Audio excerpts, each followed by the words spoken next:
What if humanity decided to push nature to its absolute limits? No war, no warning, just one button pressed in secret, far from the eyes of the world. At the darkest edge of the Pacific Ocean, where sunlight hasn't touched for millions of years, we detonate the most powerful nuclear bomb ever built. A weapon so large that it shook the sky and echoed around the Earth, not once, but 3 times. But this time, we don't drop it on land. We take it to the one place on Earth we know the least about. The deepest, most crushing, most alien place on our planet, the Mariana Trench. What happens next isn't just about fire or radiation. It's about the clash between the deadliest thing we've ever made and the deepest place nature has ever carved. Could it trigger earthquakes that ripple across continents? Would a tsunami wipe out entire nations? Would it break the planet? Or would the ocean simply swallow it whole? Let's find out. Chapter 1, Where the World Ends.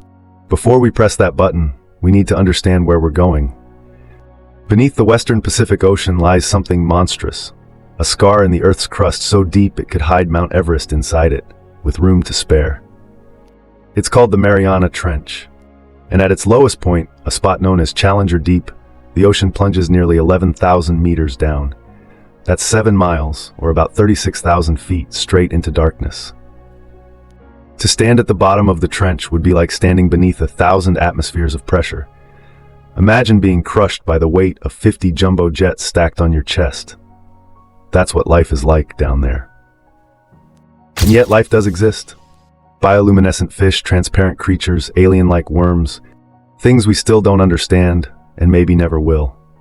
It's one of Earth's last unexplored frontiers. And we're about to detonate a 50 megaton thermonuclear bomb right in the middle of it. Chapter 2, Tsar Bomba, humanity's monster. If there's one weapon that defines human destruction, it's Tsar Bomba. Built by the Soviet Union in 1961, this hydrogen bomb was a terrifying experiment. When it exploded, it unleashed 3,000 times the energy of the bomb dropped on Hiroshima. Its fireball was 8 kilometers wide. Its shockwave circled the globe 3 times. Windows shattered 900 kilometers away. If you had stood 100 kilometers from the blast, you still would have died. Now imagine all that power, not in the air but deep beneath the sea. Down where water pressure is already apocalyptic, and life exists in complete silence. When we drop Tsar Bomba into the Mariana Trench, we aren't just testing physics. We're testing nature itself. But what really happens when this sleeping monster explodes underwater? Let's hit the switch. Chapter 3, Fire in the Abyss. The moment the chain reaction begins, time slows. In just millionths of a second, uranium atoms begin to split and fuse, unleashing an unfathomable storm of energy. A blinding flash of light tears through the black water, brighter than anything the ocean has ever seen. In that instant, the surrounding seawater doesn't boil. It vaporizes. The blast carves out a superheated bubble, a sphere of steam, plasma, radiation, and obliterated matter. Any creature within hundreds of meters is instantly turned to dust. Fish, crabs, microbes, even the rock is pulverized. This hellish bubble surges outward with unimaginable pressure, a submarine fireball reaching hundreds of meters across within a single second. If this were in the air, the fireball would have grown several kilometers wide by now. But here, the deep ocean fights back, because the Mariana Trench is no ordinary place. At this depth, the water doesn't flee, it pushes back, crushing in from all directions like a hydraulic press made of oceans. And then something eerie happens. The fireball stalls. Its growth slows, then reverses. The enormous bubble begins to shrink. What began as an explosion starts to become a collapse. The ocean is winning. Chapter 4, The Battle Beneath. For a few seconds, the explosion and the ocean engage in a terrifying tug of war. The bubble expands, then contracts, expands again, then collapses violently. This continues for a handful of cycles, each one weaker than the last, until the bubble loses. And when it does, it doesn't go quietly. It fragments into 1,000 smaller pockets of hot, radioactive steam, each racing upwards like ghosts in boiling water. But here's the twist no one expected. There's no giant tsunami, no towering wave, no apocalypse. Just a quiet plume of bubbles and a whisper of heat. The ocean swallowed the fire. Chapter 5, Did we just break the Earth?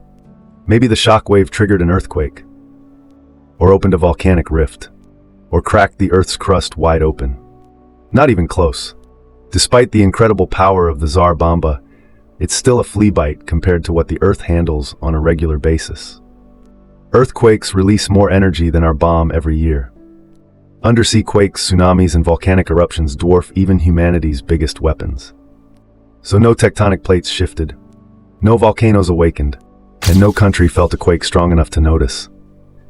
Even the seismic stations that track undersea tests, they picked up a blip, a jolt, and then silence. So what about the Earth's orbit? Nope. Dropping a bomb into the trench does not change our orbit, because we're not adding or removing any mass.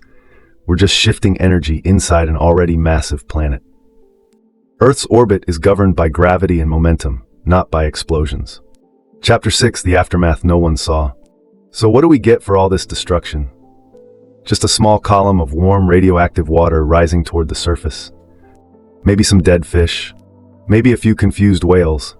A wave too small to notice on the surface. And some radioactive salt water, too diluted to matter in the vast Pacific. Some of it will evaporate, enter the clouds, rain down again in places far from where the bomb fell. But the effects are mild. Not because nuclear weapons are weak, but because Earth is far, far stronger. It's not the explosion we should be afraid of. It's what it tells us about ourselves. Chapter 7, Nature's Brutal Scale. The Tsar Bomba is terrifying.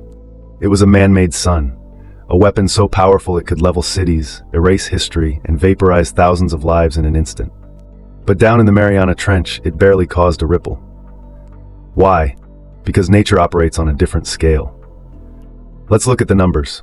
The Tsar Bomba released about 50 megatons of energy. That's 50 million tons of TNT.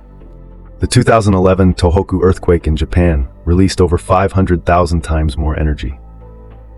The asteroid that wiped out the dinosaurs? It unleashed energy equivalent to 10 billion Tsar Bombas. In short, we built a monster, but Earth has been swallowing monsters for billions of years. And it doesn't even flinch. So if we want to break Earth, we'd have to try a lot harder. But what if we did? Chapter 8, what if we used more bombs? Let's raise the stakes. What if we didn't drop one bomb, but 100 Tsar Bombas? All detonated together in the Mariana Trench? That's 5,000 megatons of energy. Almost every nuclear weapon ever built by humanity, detonated all at once. What happens? The fireball would be bigger. The radioactive steam would rise higher. The shockwave might be louder. But still, no tectonic shift, no planet-wide earthquake, no end-of-world tsunami. It would be a global scandal, an environmental tragedy, and a radioactive mess. But not the apocalypse. Not even close. So here's the real uncomfortable truth. The deadliest weapon we've ever built is like throwing a match into a hurricane. The planet is just too massive, too ancient, too stable. Unless we go deeper, not just into the trench, but into the very forces that hold Earth together. Chapter 9, what if we broke the crust? Here's a dark idea. What if our explosion cracked the seafloor? Could we accidentally tear open a portal to the mantle, that molten ocean of rock beneath the crust? Could lava flood into the ocean, triggering new volcanoes? Actually, that idea isn't just science fiction. We already know of volcanoes forming underwater. The Tonga eruption in 2022, which shot ash 57 kilometers into the sky, began beneath the sea. So underwater eruptions do happen, and they can be violent. But a nuclear bomb doesn't drill. It doesn't tunnel or pry open rock. Vaporizes. The energy goes outward in a spherical shockwave, which means most of it gets absorbed by water, not rock. At best, we might melt some of the seafloor, create new glass, maybe even a mini crater. But no new volcano, no escape of lava, no hell rising from the deep. Because Earth's crust, even at its thinnest points, is still too thick for us to break. So if you wanted to crack it, you'd need something bigger than Tsar Bomba. Something like an asteroid. But we're getting ahead of ourselves. Chapter 10, the real damage is invisible. The bomb didn't kill cities, didn't flood coasts, didn't break the Earth. But it did something else. It poisoned part of the ocean with radiation. And that's damage we won't see for years. The Mariana Trench is home to strange, fragile life forms, many of which we don't even understand. Microbes that eat metal, crustaceans that glow in the dark, fish that defy biology, We don't know how radiation affects them. We don't know if they'll mutate, suffer, or die out completely, because we've barely even studied them. And yet, we've already dropped radioactive waste into deep-sea trenches in the past. We've polluted parts of the ocean that humans have never visited. So maybe the Mariana Trench didn't erupt into flames, but maybe we destroyed something we never even knew existed.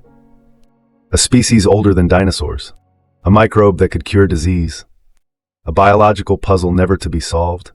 We'll never know. Chapter 11, What We Thought Would Happen.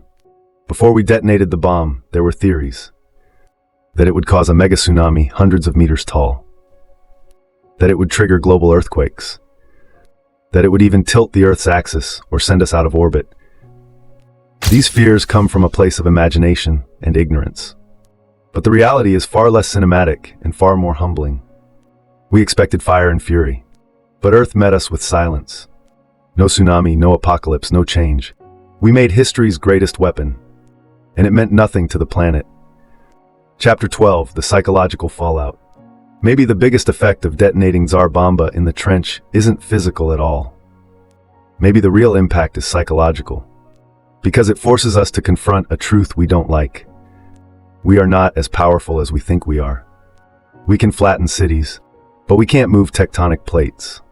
We can scar the sky, but not shift the Earth. Even our biggest fears, mushroom clouds, radiation, fireballs, are tiny blinks in the story of this planet. And maybe that's more terrifying than any explosion. Because if our worst weapon can't change the Earth, what can? Chapter 13, Final Thought, or is it? So what actually happens if we detonate a 50 megaton bomb at the bottom of the Mariana Trench? Not much. Some bubbles, some heat, some radiation, and then the ocean goes back to sleep. No earthquakes, no tsunamis, no volcanoes. Earth doesn't flinch. It doesn't scream. It doesn't even notice. And that's the most chilling part of all. Because it means that even at our loudest, we're still whispering in the dark. What ancient life might we have erased without ever knowing?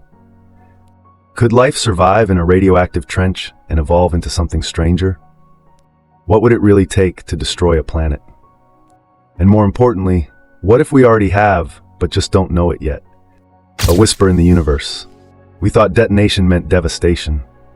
We imagined the ocean tearing open, tsunamis racing across the globe, the Earth itself trembling under our fury.